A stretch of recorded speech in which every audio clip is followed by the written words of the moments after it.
Vamos a tener la breve meditación, hermanos, de este capítulo 4.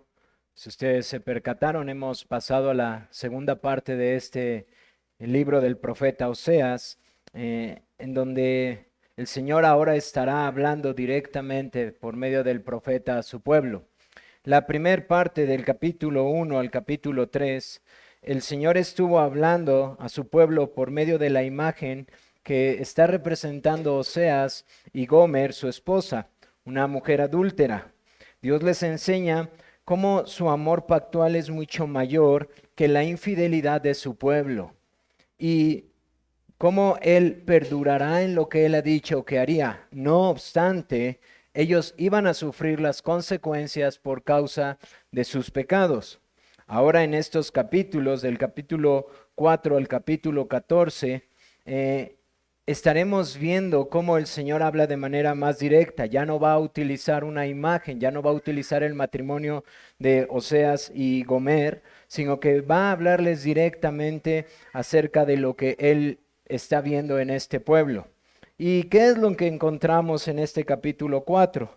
Hermanos, es una dura reprensión, si ustedes pudieron meditarlo mientras lo leían en sus devocionales en la semana, es una dura reprensión por causa de su pecado. De hecho, encontramos del versículo 1 al versículo 14 principalmente dos temas: cómo el Señor los reprende por sus pecados y cómo el Señor les habla de las consecuencias de lo que su pecado ha traído para ellos.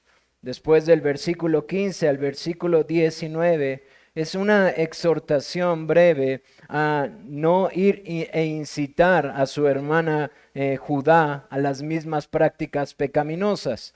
Y yo espero, hermanos, que mientras explico de manera muy rápida y después llevamos esta meditación a Cristo, nosotros podamos considerar la importancia de este capítulo. Como les mencionaba, encontramos reprensiones que no solamente van para el pueblo, sino para el sacerdocio. Vemos, por ejemplo, en el versículo 1, en su segunda parte, que les dice: porque no hay verdad ni misericordia, ni conocimiento de Dios en la tierra, perjurar, mentir, matar, hurtar y adulterar prevalecen, y homicidio tras homicidio se suceden. Así que el Señor les está dando una clara descripción de lo que es el pueblo de Israel. Les está diciendo: esta es la manera en la que se han ustedes comportado. Ahora no saquemos lo que está haciendo Oseas de lo que está pasando. Oseas está hablando, aunque él profetiza en un periodo muy amplio, él le está hablando al pueblo del norte, a Israel, y le está hablando en los tiempos en donde uno de los peores reyes que pudieron tener está reinando, que es Jeroboam segundo. Ellos han tenido muchísima prosperidad, no obstante, Jeroboam segundo se ha vuelto por completo a la idolatría, el pueblo se ha vuelto a la idolatría y ellos piensan que sus ídolos son los que los sustentan, cuando es el Señor que los está sustentando. Y tristemente ellos se están comportando como sus ídolos, es decir, de manera completamente pagana. Y el Señor los está describiendo y varios textos van a hablar acerca de cómo el Señor los observa que se dirigen. Pero no solamente eso, Él les enseña que las consecuencias de sus pecados van a ser fuertes para ellos.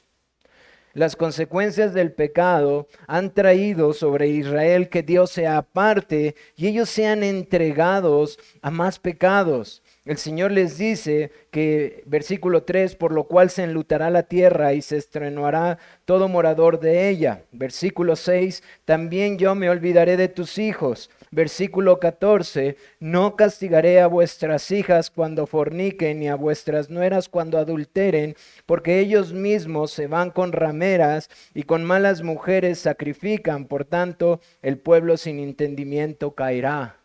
Así que nos percatamos que lo que el Señor les está diciendo es: ustedes se han comportado de manera muy contraria a lo que el pacto que yo he hecho con ustedes.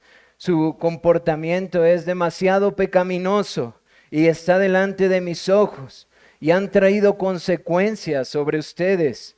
¿Cuáles son esas consecuencias? La tierra sufrirá por causa de ustedes. Y la tierra se refiere a donde se encuentra Israel. ¿Qué es lo que les está anunciando? Dios se apartará de ellos y simplemente ellos seguirán pecando sin que Dios intervenga para que esto sea limitado.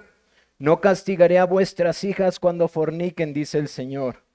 Así que vemos esta reprensión fuerte para Israel, hermanos. Y finalmente, como les decía, el Señor les dice que no inciten a su hermana Judá en estas prácticas. No vayan y le digan a Judá que esta es la manera en la que se debe de comportar. Porque ¿qué está pasando en el pueblo de Israel? Quizás nosotros ahora lo vemos, leemos este texto y podemos ser severos con ellos y decir, pues, ¿cómo es posible que así se dirijan? Pero hermanos, ellos están siendo prósperos. En su mente ellos están siendo bendecidos. Aunque tienen toda clase de paganismo e ídolos abominables en medio de ellos consideran que está bien. Así que ellos no dudarían en decirle a Judá, mira, esta es la adoración verdadera. No la que te enseñan tus sacerdotes, no aquella adoración estricta donde tienes que ir a un templo a adorar, donde te dicen que tienes que guardar los mandamientos. Mira cómo Dios nos ha prosperado. Mira cómo Dios bendice nuestras arcas. Mira nuestros límites, lo que el profeta había profetizado. Hemos conquistado toda la tierra, porque eso es lo que pasa en los tiempos de Jeroboam II. Y el riesgo es que este pueblo piense que todo lo que ellos hacen, Dios no lo ve. Y que al contrario, Dios les prospera, aún en su adoración falsa. Hermanos, yo espero que mientras diga estas cosas con toda intencionalidad, ustedes puedan empezar a meditar en cómo se encuentra la iglesia al día de hoy. Porque ¿cuántos lugares pueden estar pensando de la misma forma y estarse comportando de la misma manera y estar pensando que esa es la adoración verdadera y queriendo decirle a otros hermanos, no, es que mira, esa no es la adoración, eres muy estricto. No, ¿cómo que hay un principio en donde Dios regula? ¿Cómo que tienes que obedecer? No, mira, ve nuestro grande local. Mira nuestra grande bonanza. Mira cómo Dios nos bendice nuestro negocio. Algo están haciendo mal. Y el Señor concluye diciéndoles que no hagan que su hermana Judá vaya y haga estas prácticas. Todo esto pasa algunas décadas antes de que ellos verdaderamente sean entregados y reciban el castigo. Ahora, ¿cómo podemos meditar, hermanos? Esta mañana y seguir adorando a nuestro Dios. ¿Cómo podemos meditar en este texto que en cierta manera es difícil, es una exhortación difícil? Bueno, yo no sé si ustedes se percataron, pero al menos 3 veces es mencionado que sus pecados tienen que ver en relación a su desconocimiento de su Dios. Yo no sé si ustedes se percataron de esto, pero acompáñenme rápidamente al versículo 6. Dice, mi pueblo fue destruido porque le faltó conocimiento. Por cuanto desechaste el conocimiento, yo te echaré del sacerdocio. Y porque olvidaste la ley de tu Dios, también yo me olvidaré de tus hijos. Y hermanos, quizás como hoy lo vamos a hacer, vamos a tomar este aspecto y lo vamos a aplicar rápidamente. Pero quiero ir un poquito más allá a nuestros corazones para que adoremos a Cristo esta mañana. Según el autor de Hebreos en el capítulo 8, verso 11 al 12, versos antes, cuando él está dando toda una explicación acerca de la supremacía de Cristo y del nuevo pacto, el autor de Hebreos cita claramente Jeremías 31. Y cuando nosotros entendemos este texto de Jeremías 31, lo que el autor de Hebreos está diciendo con respecto al nuevo pacto y cómo el otro ya no tiene vigencia, hay un aspecto que a veces tendemos a olvidar y que he tratado de estar recordando constantemente en la iglesia, porque número uno es un aspecto muy significativo entre el antiguo pacto y el nuevo pacto, y número dos es un privilegio que el pueblo de Dios en el nuevo pacto no debe de olvidar nunca. Dice el autor de Hebreos, y ninguno enseñará a su prójimo y ninguno a su hermano diciendo, conoce al Señor, porque todos me conocerán, desde el menor hasta el mayor de ellos, porque seré propicio a sus injusticias y nunca más me acordaré de sus pecados y de sus iniquidades. Nosotros tendemos a olvidar, hermanos, que la composición del pueblo a quien se le había hecho el antiguo pacto estaba compuesto por personas que eran regeneradas y personas que no eran regeneradas. Es decir, Israel, no todo Israel era verdaderamente israelita. No obstante, Dios hizo un pueblo con una nación. Y esta gente o este pueblo del pacto no necesariamente todos le conocían.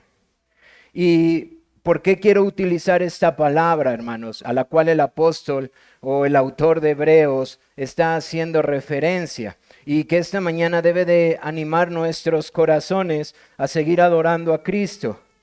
Porque lo que está diciendo el autor de Oseas no significa un conocimiento intelectual, hermanos. No está hablando de un conocimiento meramente intelectual. El profeta Oseas no está diciendo que les faltó conocimiento intelectual. Es muy probable que a pesar de que ellos ya se habían distanciado, ellos entienden por varias expresiones que encontramos en el profeta y cuando nosotros vamos a los libros históricos de reyes, que ellos siguen sabiendo quién es Jehová, el Dios del pacto. Es decir, ellos saben quién es el Dios que los salvó. De hecho, ellos, llamados Israel o Efraín, ellos tienen el nombre del pacto. Ellos entienden su historia. Ellos saben quién es el Dios que salvó al pueblo de Egipto. La tradición les dice quién es ese Dios. Pero lo que el profeta está diciendo es, ustedes no conocen a ese Dios. Ustedes no saben quién es ese Dios. Es decir, ustedes no conocen, no han tenido esa fe acerca de ese Dios. Ese conocimiento del que está hablando el profeta es más que mero conocimiento intelectual. Es un conocimiento salvífico. Es un conocimiento del cual se ve reflejado en obras genuinas de un corazón regenerado. Y el profeta les dice, porque a ustedes les faltó ese conocimiento de este Dios, ustedes van a perecer. Por eso están entregados en sus pecados. Por eso se están comportando como se están comportando. Por eso perecen. Por eso echaré a ese sacerdocio falso. Y hermanos, el autor de Hebreos está contrastando ese pacto con el nuevo pacto al decirle a la iglesia de Cristo que todos los que pertenecen al pacto y con los que ha hecho un pacto Dios, a diferencia del antiguo pacto, como dijo Jeremías, absolutamente todos los que pertenecen a ese pacto, absolutamente todos y cada uno de ellos conoce quién es Dios. No intelectualmente, hermanos, sino experiencialmente. Es decir, han conocido la gracia que es en Cristo. Ahora, hermanos, eso suena muy bonito. Eso puede sonar incluso hasta un poco de clase, de teología. Pero, hermanos, eso debe de encender nuestros corazones. Porque este es el pacto que hizo Dios para con su iglesia. Y si tú y yo estamos esta mañana aquí dentro del pacto, nosotros conocemos a ese Dios. Y como hemos visto en las series que estamos viendo, en la predicación, a ese Dios le complace que nosotros le conozcamos más y le complace revelarse. Pero eso solo es para su pueblo del pacto. Y mi hermano, eso debe de hacerte a ti y a mí llenar nuestro corazón de adoración a nuestro Dios, porque ahora le podemos conocer. Así que sigamos adorando a nuestro Dios.